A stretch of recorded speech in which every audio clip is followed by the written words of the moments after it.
Well, I've already done an item about poetry this week, but now I've got a second one. It's amazing. Simon Maddrell is joining us, and Simon's overseas in the UK. Simon, hello. I know you do see yourself as a proud Manx man, even though you left here very early on in your life. Yeah, I did. I definitely am a proud Manx man.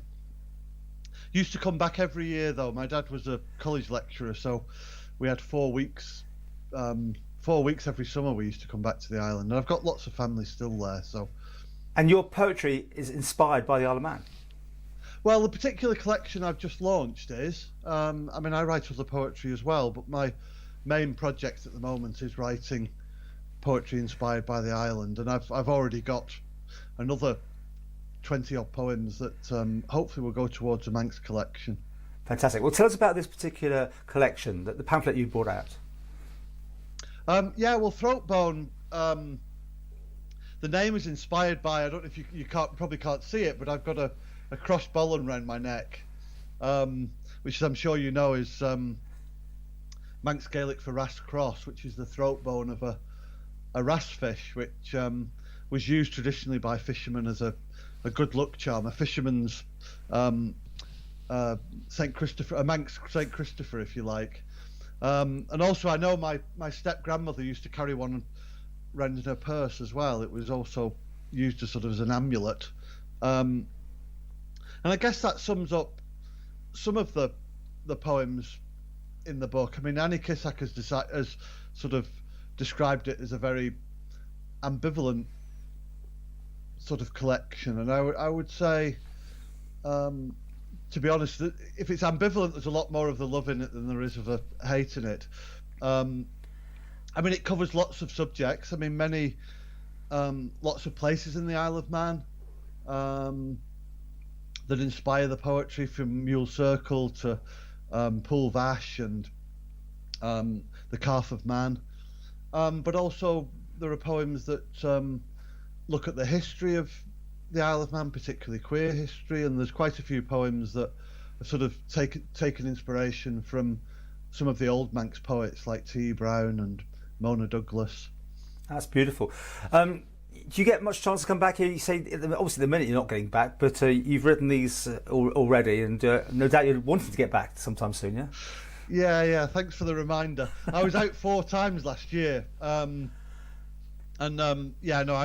can't wait to come back. Even though I've got some poems that are in draft form at the moment that I could go on and write, because they're places that I've got notes of being to, but there's some of the poems I want to write that I can't write unless I am there. You know, I want to write one, for example, about the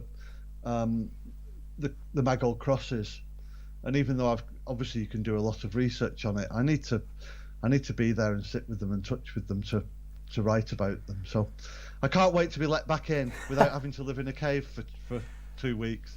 Well, I don't have to put you on the spot, but have you got one you want to read out? A short one that you can put your hands on for us? Yeah. Oh, we didn't rehearse this. We should have actually. It's only occurred to me now that maybe you've got one. Drop below the desk.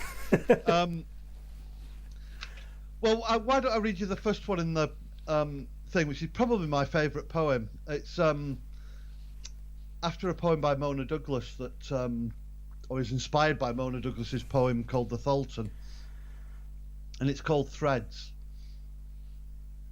A cottage rots from head to ruin for the sake of no one that lives. Mortar crumbling between old men's teeth, sitting crooked in a poacher's smile. Stars spread a roof with planets for lamps, carpets grazed by sheep in 4 horns.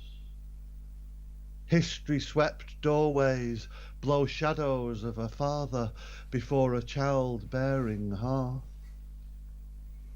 Siamese twins appear, grimaces carried by a turf-cooked pot of spuds and herring. Darkened strands of thatch above a stage where beds weave memories up ladders.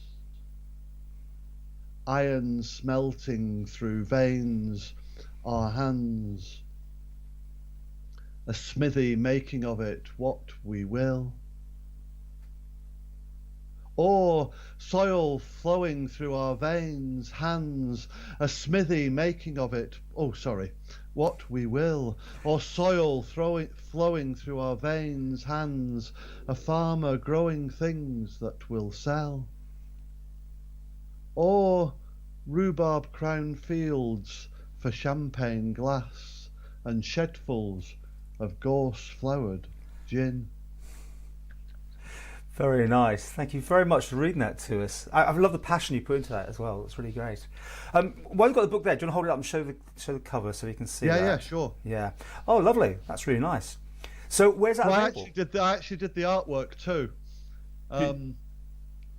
Where can people get hold of it? The book is available here in the Isle of Man, right? You had a big launch with absolutely. Culture Bannon. It's at both branches of Bridge Bookshop, and Bridge Bookshop are also selling it online. And it's also at Lexicon Books in Douglas.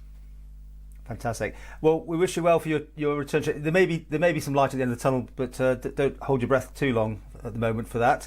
And keep writing. And thanks for joining us. I'll keep breathing, and I'll keep my eyes at the light at the end of the tunnel.